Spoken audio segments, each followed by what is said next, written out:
Hello and welcome.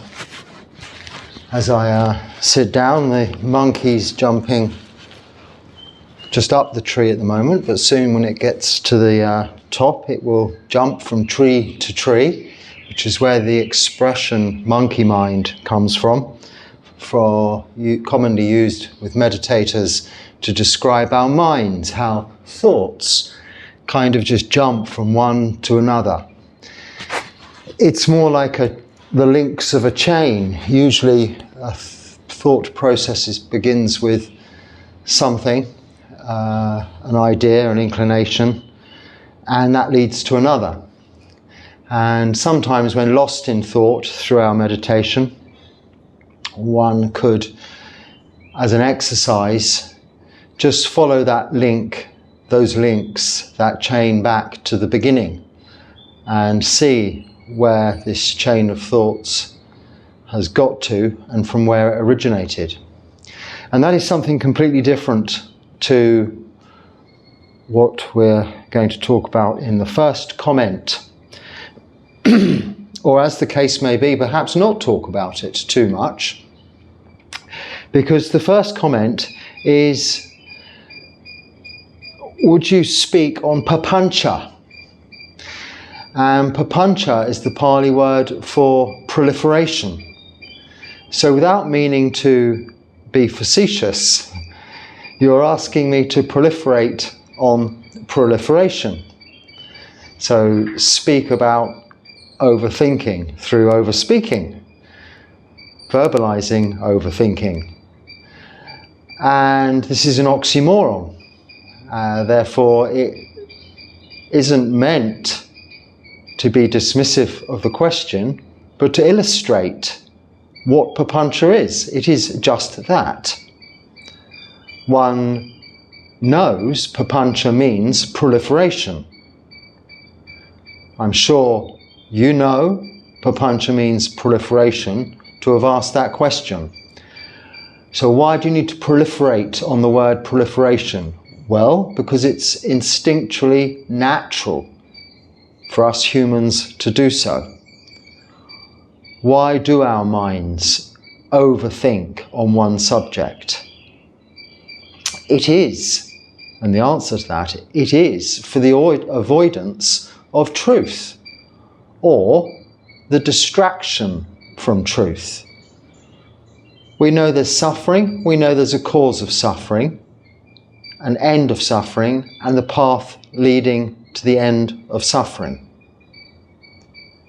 People speak for hours on that subject, write volumes on this subject, as indeed the suttas teach this subject, the Four Noble Truths and the Noble Eightfold Path, in immense detail, and form a whole religion based on those teachings.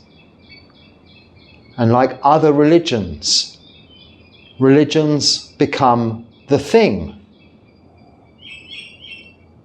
And what is forgotten is that religions are just what leads to the thing. Freedom from suffering in this lifetime. So we identify there's suffering, a cause of suffering, and that there is an end of suffering. That is the thing.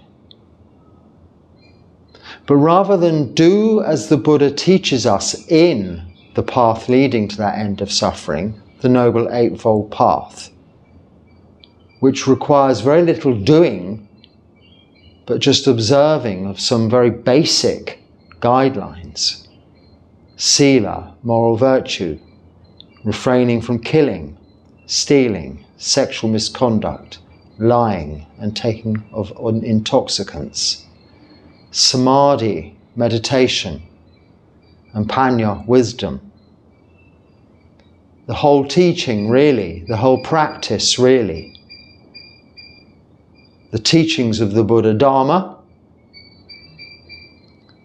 and all we experience through this existence, that is the truth, is also referred to as Dharma, all conditioned things, the universe, all phenomena, all experiences.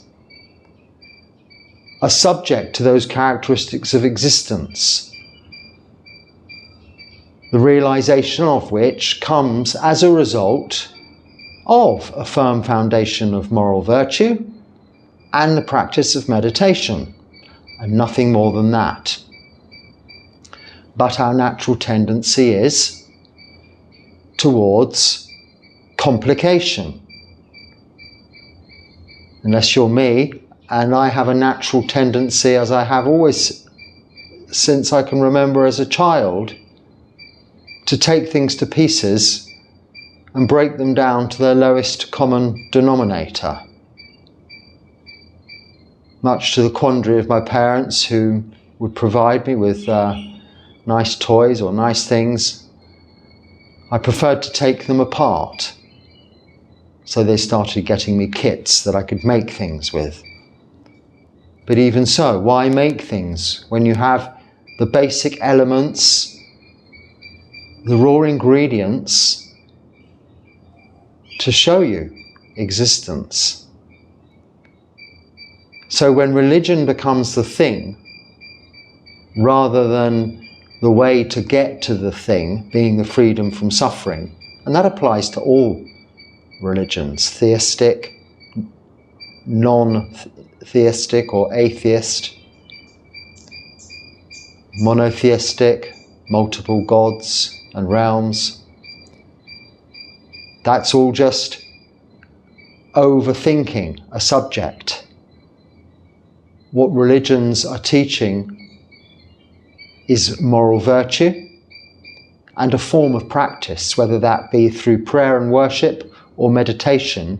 It's leading towards peaceful and calm and tranquil states of mind.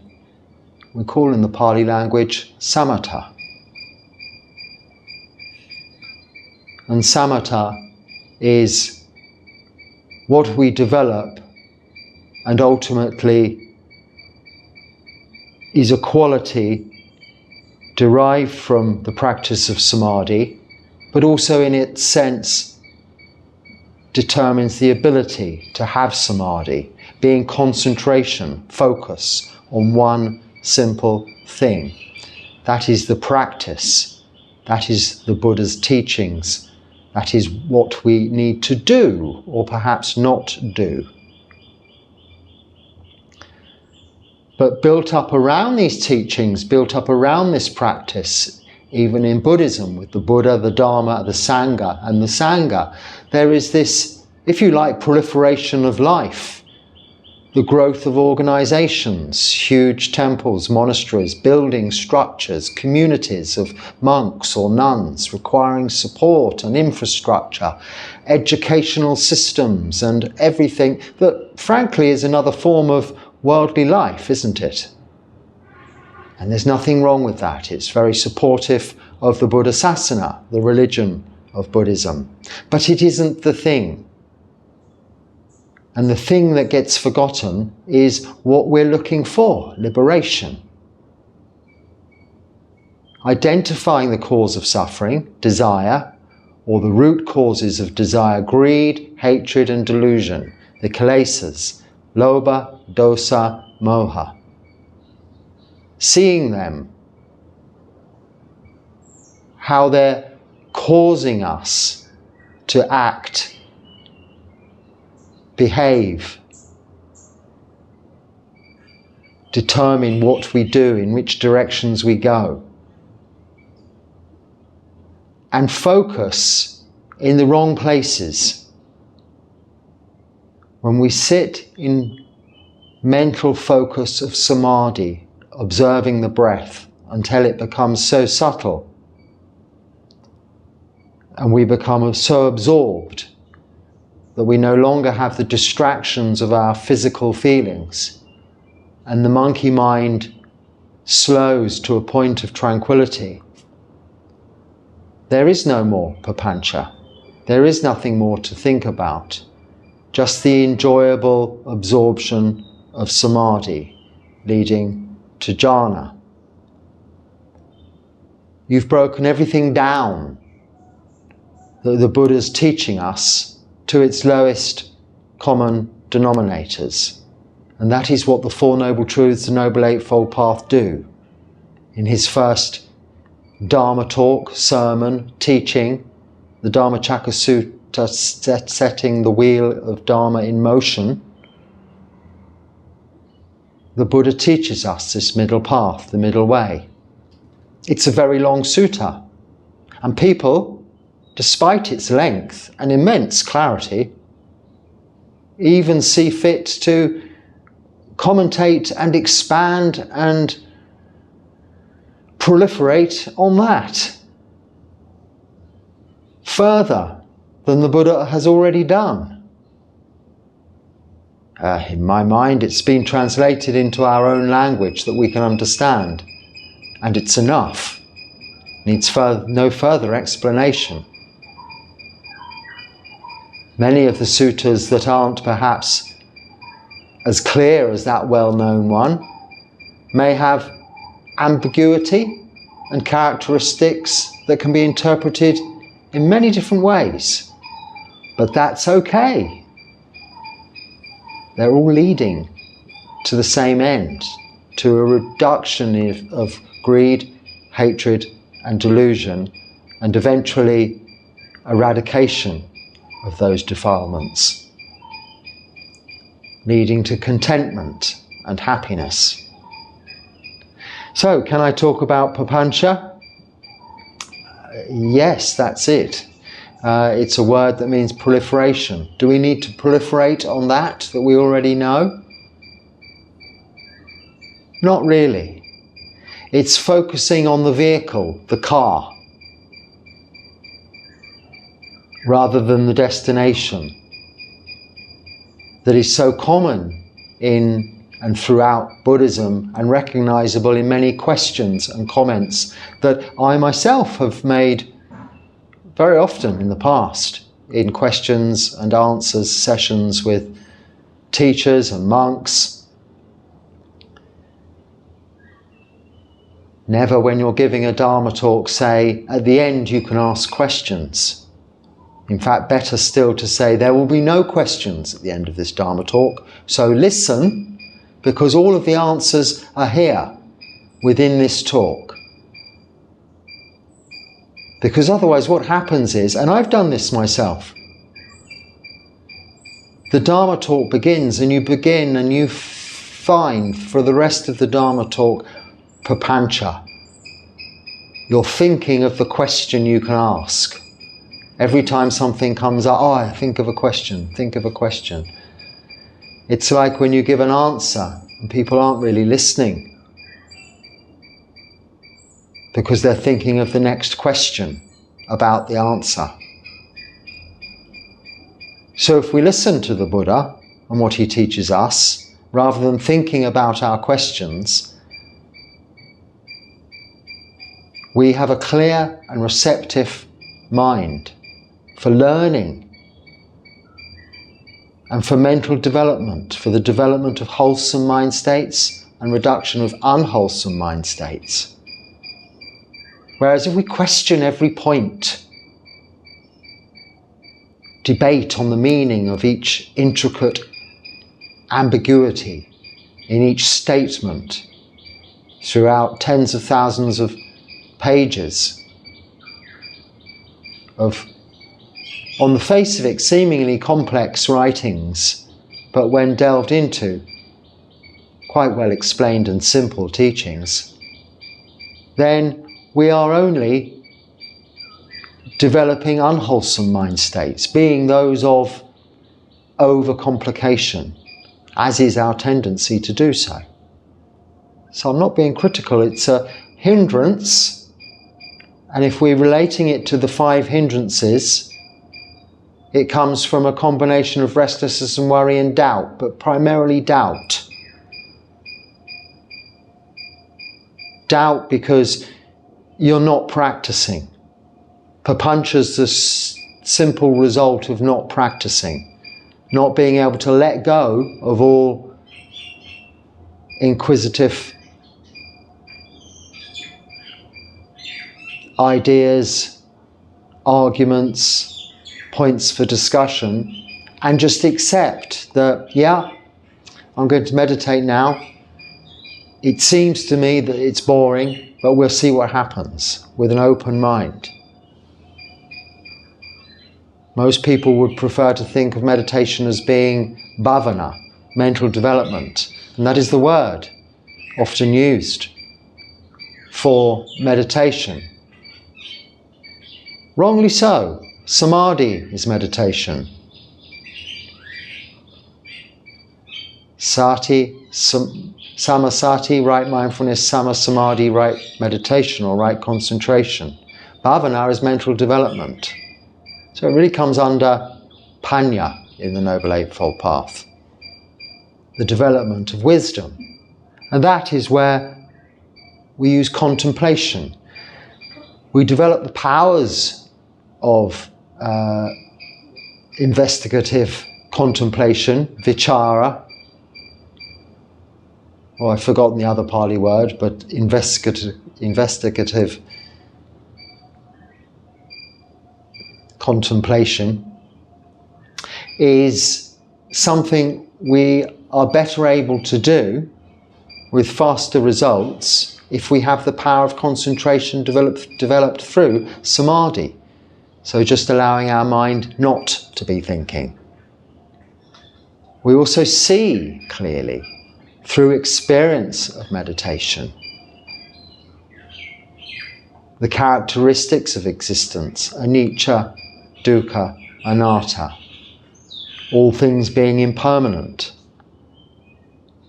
unsatisfactory, and out of our control. Another comment asked me to speak more on the Dharma and how the practice of Dharma has been for me by way of my experience. Well, that is what each and every one of these talks is. Coming from my own experience of the Dharma, both the teachings of the Buddha, the Dharma, and all experience, both in worldly life as a practitioner, a lay practitioner, and then after ordination in monastic life as a bhikkhu, living in various places. The Dharma, the practice, sila, samadhi, panya, and the Dharma, the experience, which can be applied to all of our daily experiences,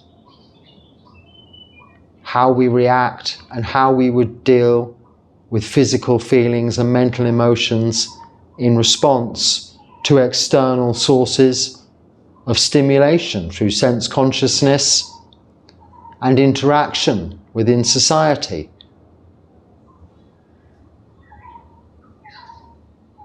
But still making that even more simple. Through the practice, all of our experiences will be the development of the four Brahma Viharas.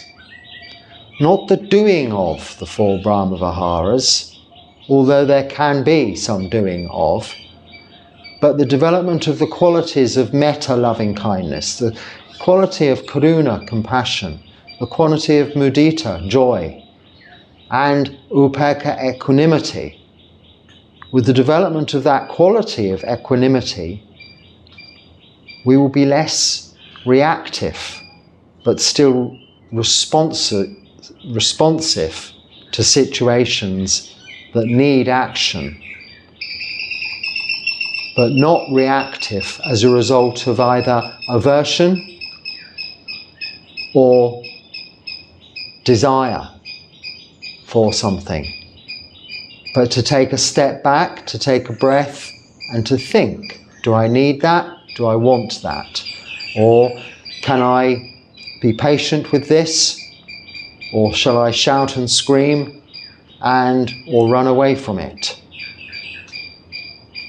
That moment's thought between feeling and reaction comes about through the practice of mindfulness, samasati. And papancha, this questioning, and these kinds of questions that we all come up with, are coming from doubt, that fifth hindrance.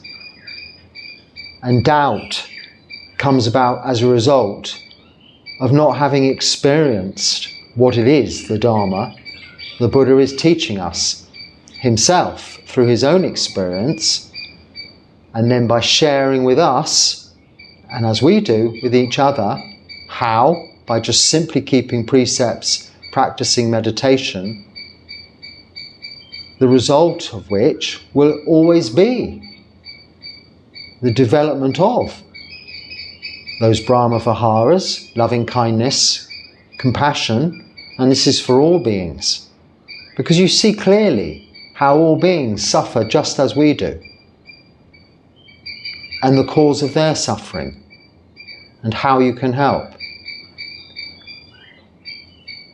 And actually being kind to people, and through compassion helping people, and enjoying the results of others' happiness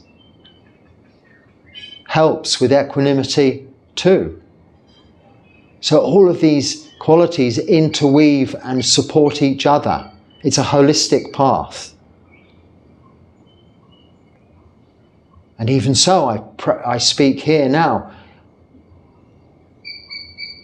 papanchering. Is there a word for a verbal equivalent of papancha?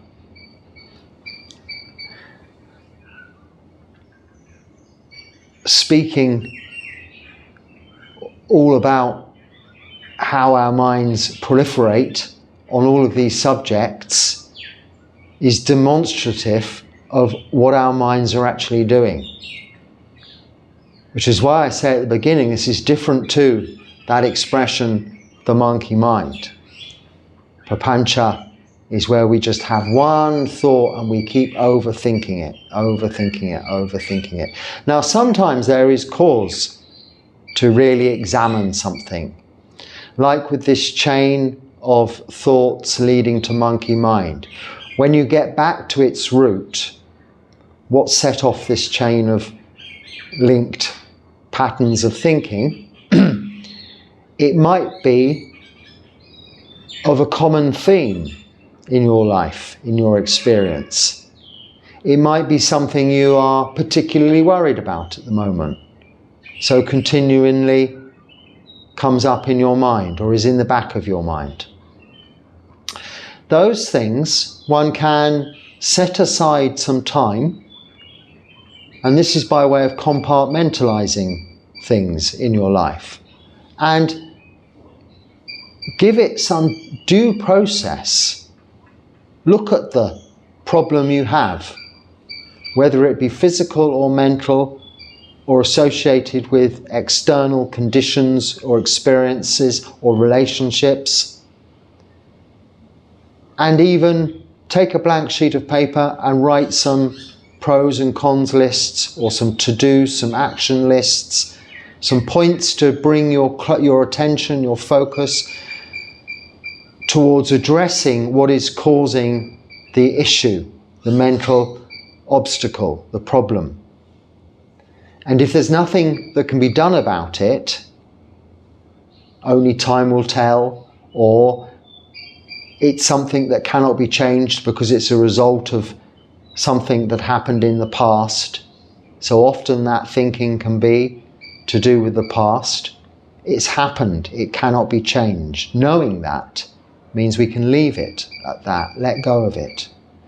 If it's worrying about the future, so this is that fourth hindrance of restlessness and worry, then it hasn't happened yet and is purely speculation, imagination. We can only deal with what is in the present moment, that can be dealt with, here and now. If it is of that nature, you can deal with it. If it's not, leave it in that not box, but compartment, to be dealt with when it can be dealt with if it arises in the future, or left alone and eventually it will be forgotten about if it's something that happened in the past.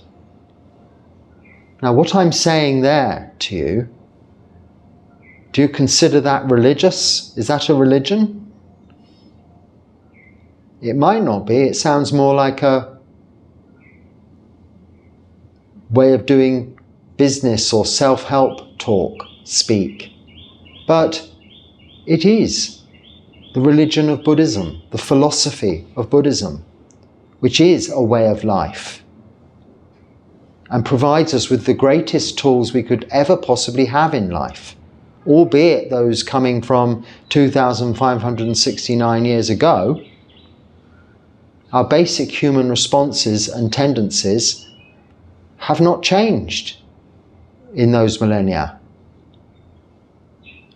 Greed, hatred, and delusion is the same now as it was 3, 6, 9, 18,000 years ago, when we came out of the sludge onto the land.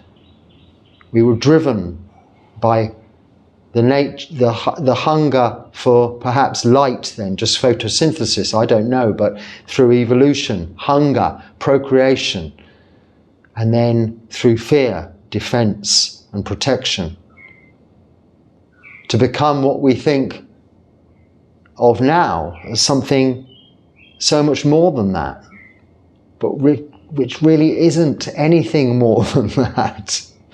A car today is so different to a car of 1930s, 1940s, but it still is just has the same objective, which is to get from A to B.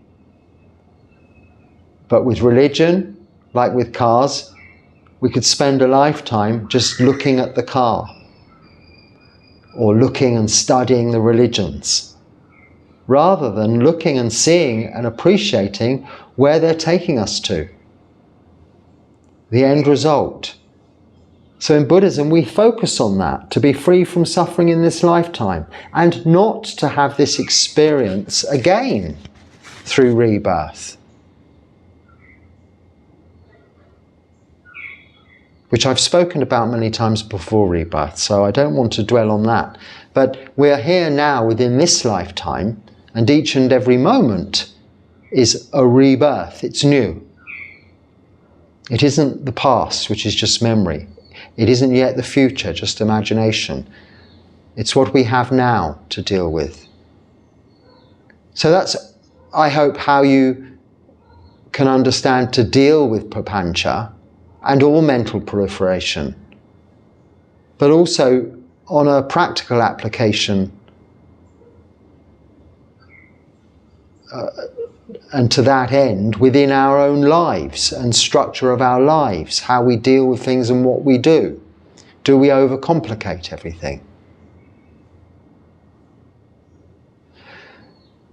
Monastic life deals with that through renunciation, by living very simple lives with just one outfit, one set of clothes like this, just the 3 robes and one bowl, no more crockery, nothing else.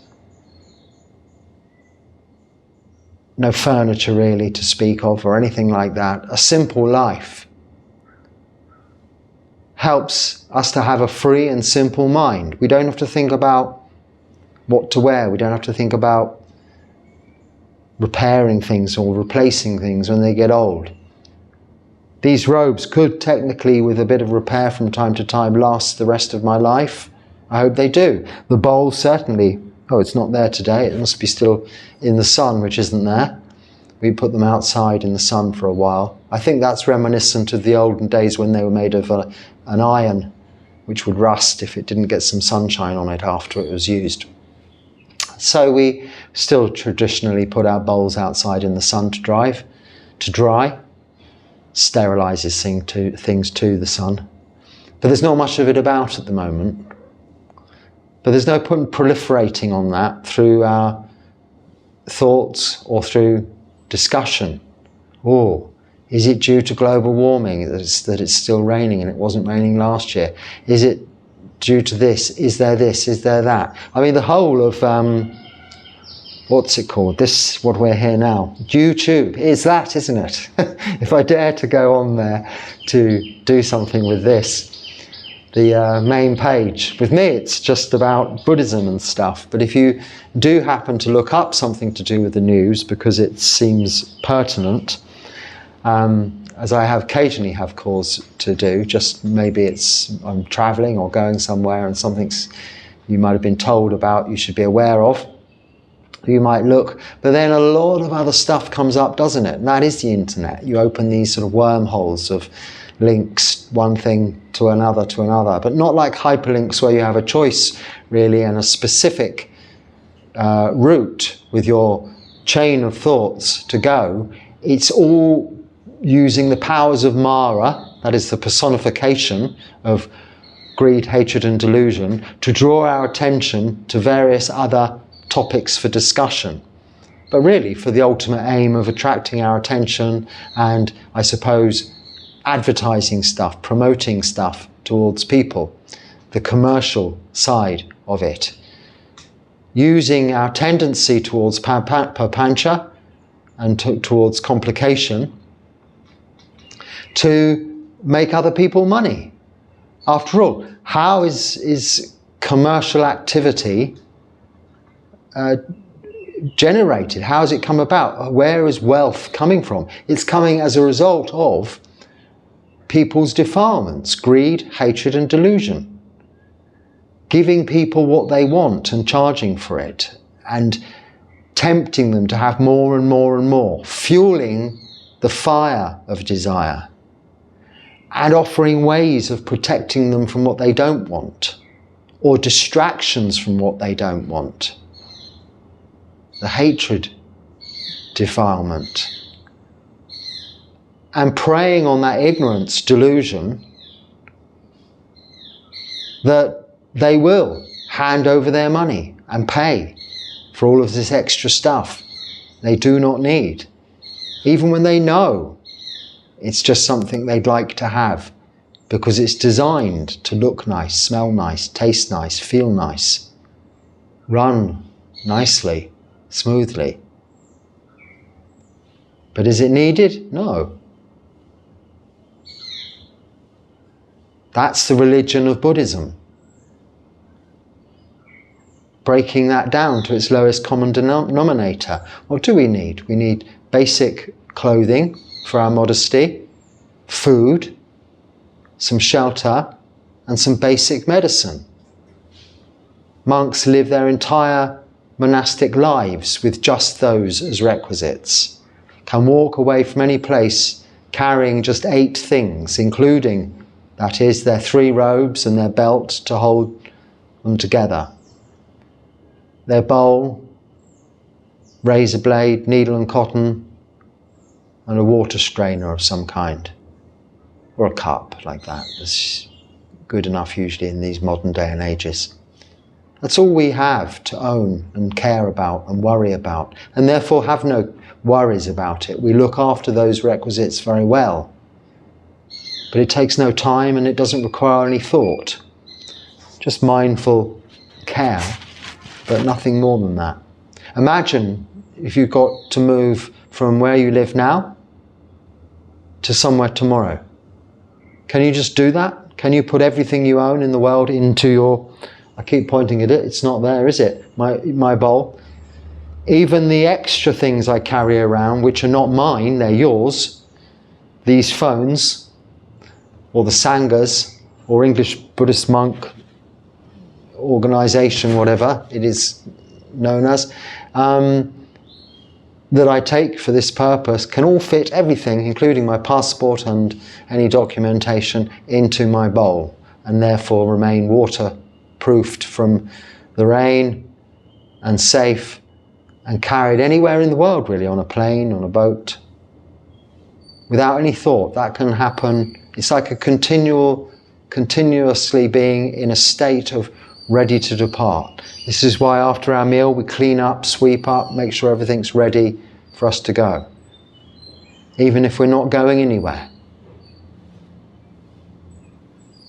It's not even OCD, because there's not enough to be doing to make it much of a repetition, but it's being very sure that if we do need to move very quickly, we can, to have our minds and our brains, thinking brains, ready and free from attachment to all this. The cats, the dogs, the monkeys, the peacocks, the snakes, the lizards were here long before probably humans were, but long before I came here, and will continue exactly the same way as they did if I leave, after I leave. But I hasten to add, I have no intention to leave. And in the meantime, I'll continue to enjoy their company. All of these wonderful animals of nature. And the birds here, wonderful birds, beautiful birds. I don't know about birds. Is it called ornithology? But amazingly beautiful coloured, but so such wonderful examples of nature. If I sit out on the terrace there, the veranda, the covered area outside, they'll come and sit right next to me, because they have developed this safe feeling, because I've been here for some time now, that they won't be harmed. And these are the qualities we're developing. This is what we should be doing. This is how we should be living. And yes, in worldly life, we have other responsibilities, we have other needs. And that's okay, however much we have.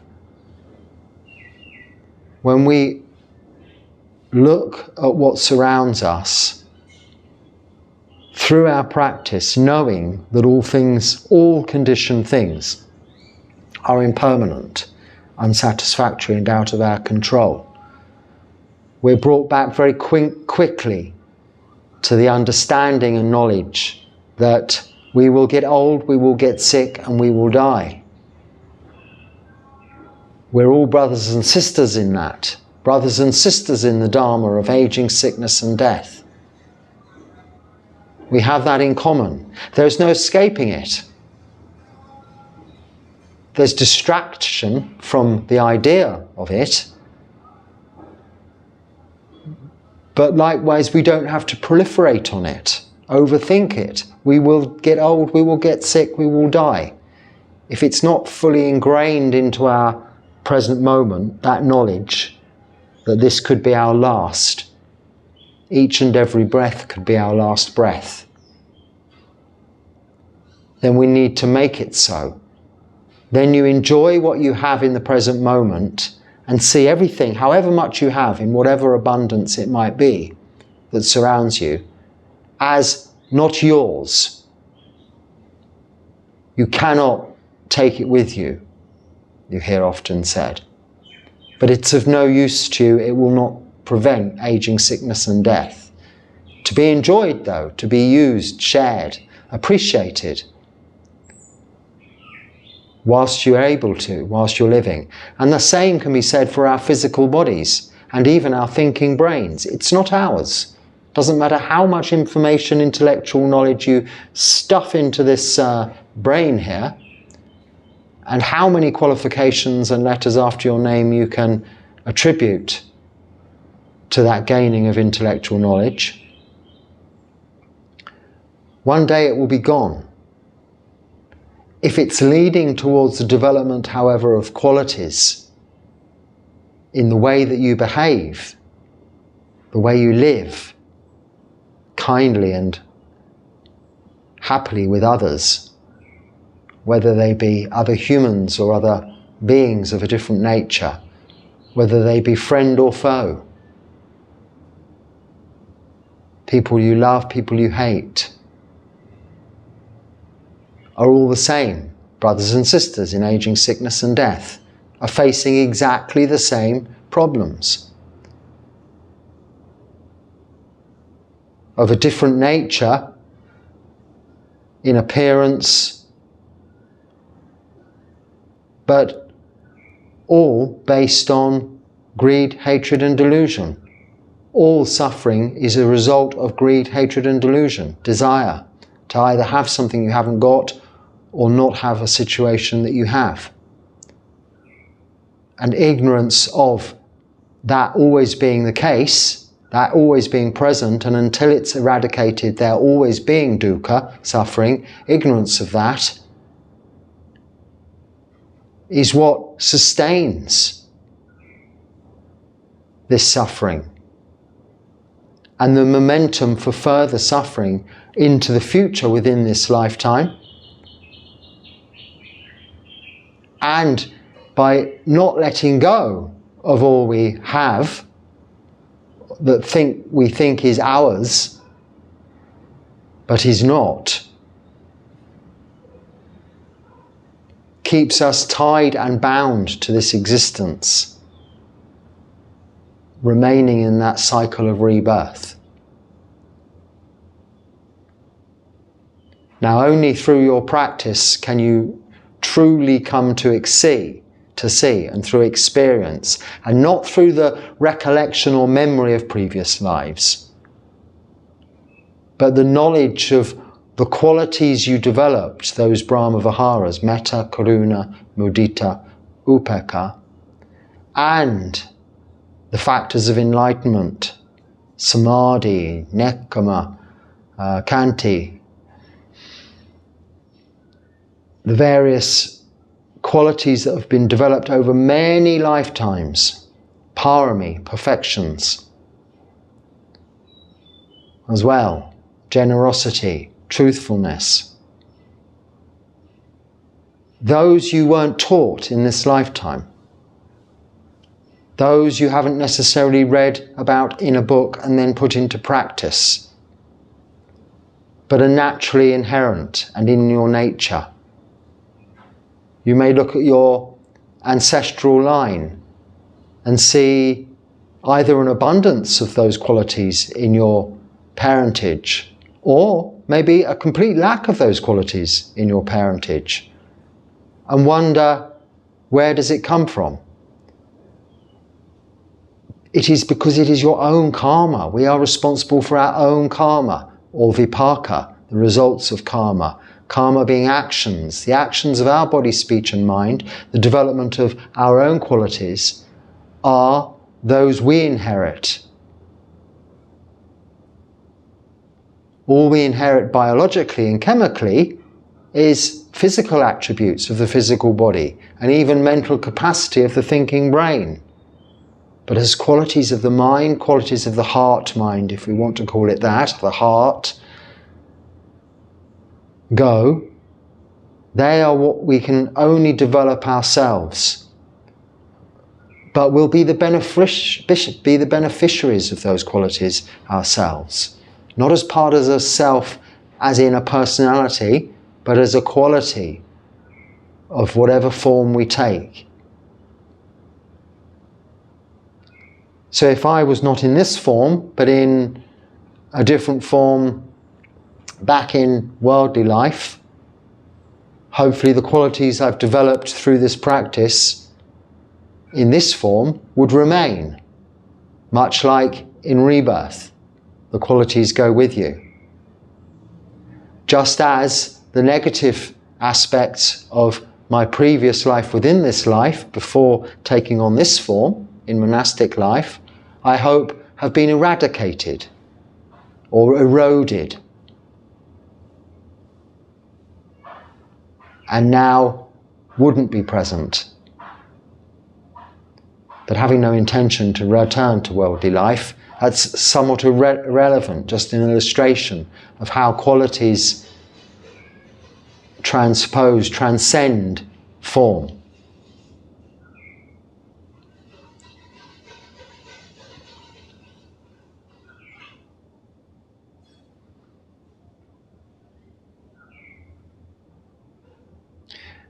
So I didn't really talk about many of the comments today, or any of the comments today. And whilst trying to avoid proliferating on proliferation, I've somehow successfully managed to proliferate on proliferation. So in that sense, it was quite a good point to consider. But I think the main point to consider, but not too much, but just to be known and then put aside, is that we should all be very wary and careful of seeing the vehicle or the means rather than the destination or the end, of overthinking the vehicle or the means rather than appreciating the destination or the end. In other words, all these different religions, all these different versions of the same religion, all these different ways of explaining aspects of these talks, these dharmas. All that matters is the true underlying meaning behind them, of moral virtue, some form of practice, meditation specifically in Buddhism, which is so very important and so often just put aside as something that just the monks do, or just certain people of a certain kind are able to do that. In worldly life, it seems people are far too busy often for meditation. That's absolutely not the case at all. Whatever they're doing is just to avoid meditation. It's direct avoidance by distraction of what the Buddha is teaching us to do.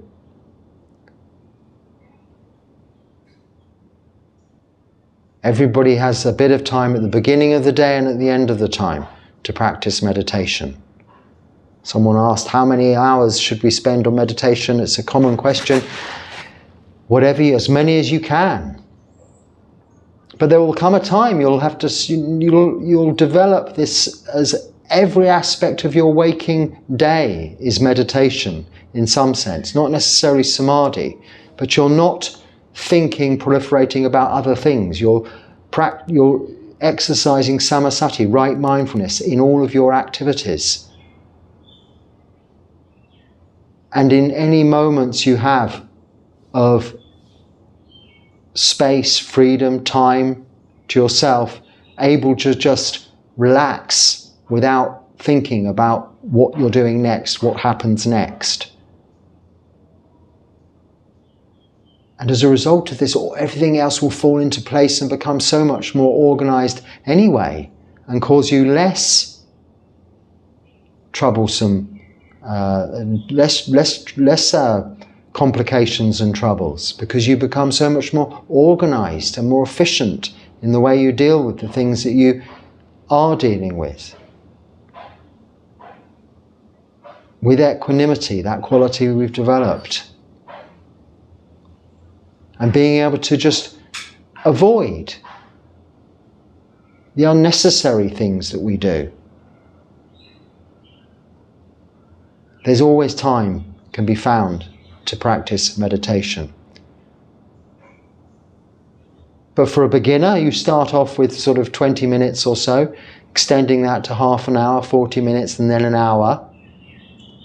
And once you're meditating for an hour in the morning and an hour in the evening, I would say for most people, lay practitioners, that is sufficient if it's every day, and it should be every day.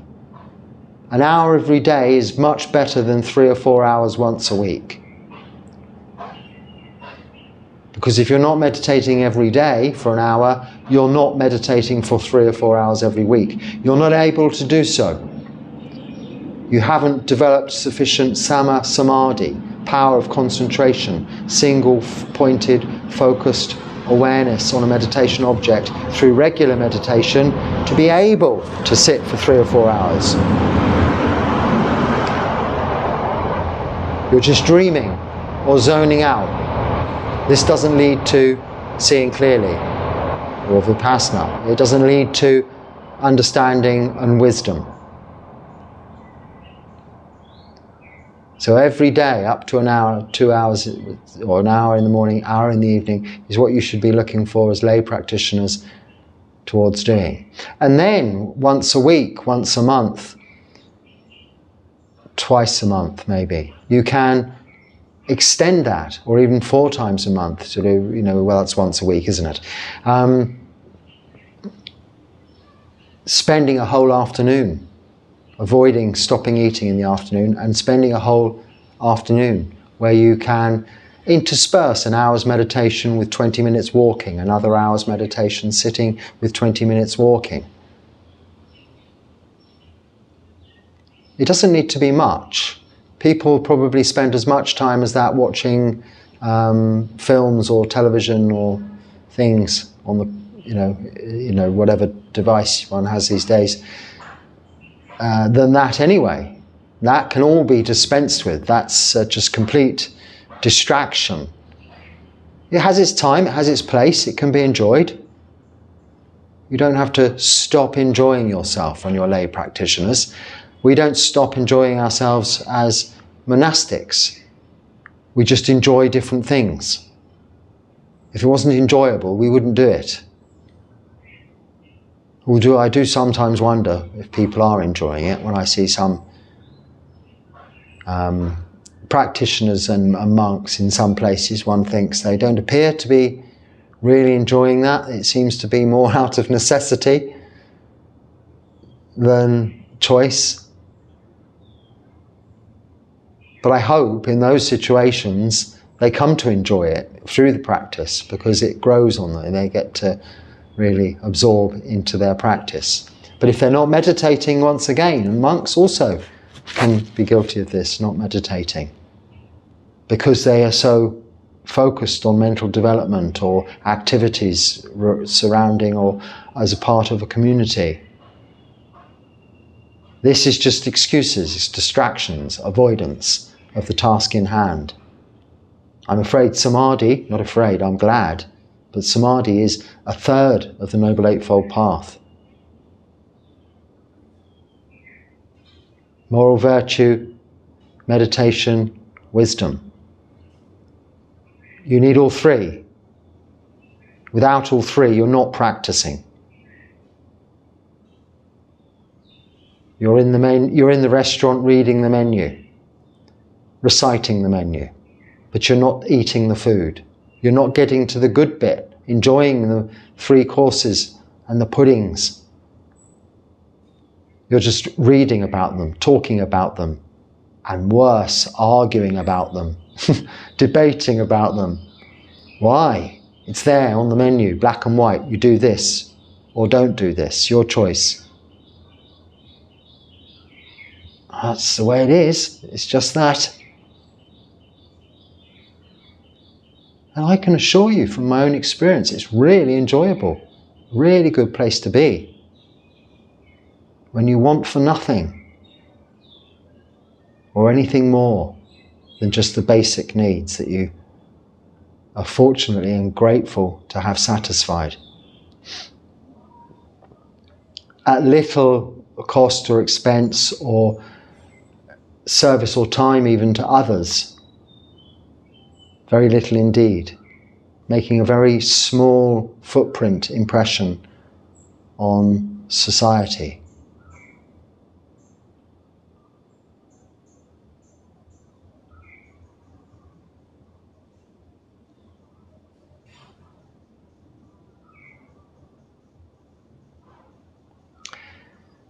So I hope there's something useful there. If there is, then please use it.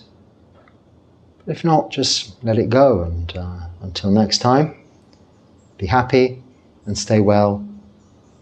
Sukhi Hotu. I'm watching these very tiny ants. They're like the cleaners of this kind of environment. There's a tiny bit of something edible, I guess, there on the floor that they found.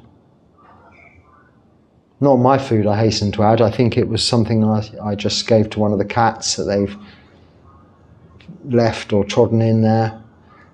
And those little ants have all come together as a community and they're carrying something that's 100 times bigger than one of them. And every trace of that will be cleared up. So communities are good in that sense. That's the nature of coming together with others, the power of teamwork. But each team and every community needs its individual members. And if they aren't all individually practicing, or therefore pulling at the same rope and in the same direction, then the community or the team isn't going to be able to do the task in hand. And this practice in Buddhism, this religion, as we call it, the Buddha Sasana, the Buddhist religion, is those instructions. How each of us, whether we're alone or whether we're in a community, it's the same. It's still Sila Samadhi Panya. So it should make no difference. Unfortunately, I think it does sometimes. I mean, I think a lot of organizations, through the way it works with our tendency towards overcomplications, overcomplication, do become hierarchical and complicated and almost like business, well, they are business structures. But there are many organizations and in all religions that don't. And that is what we learn from. Those are whom we learn from. Those structures, those examples. So when you are surfing, if it's still called that these days, the internet, and there's all these different choices, look at the bare bones, the practice of the individuals concerned when focusing on something, a direction of something to read, something to listen to, something to take advice from. And are they setting a good example individually? Or does it just look pretty? Is it just a distraction from what actually is going on with individuals' practice? And often you won't know those that are practicing so well because they're not able to provide the access. But the sutras do, the teachings of the Buddha do, the Dharma does, even from the Dhammapada or the chanting book in its simplest form. We can learn so much about how to live. So I've just added a bit on there, not intentionally, but I hope it's, again, still useful. If so, use it. If not, just let it go. And until next time, be happy and stay well. Sukhi Hotu.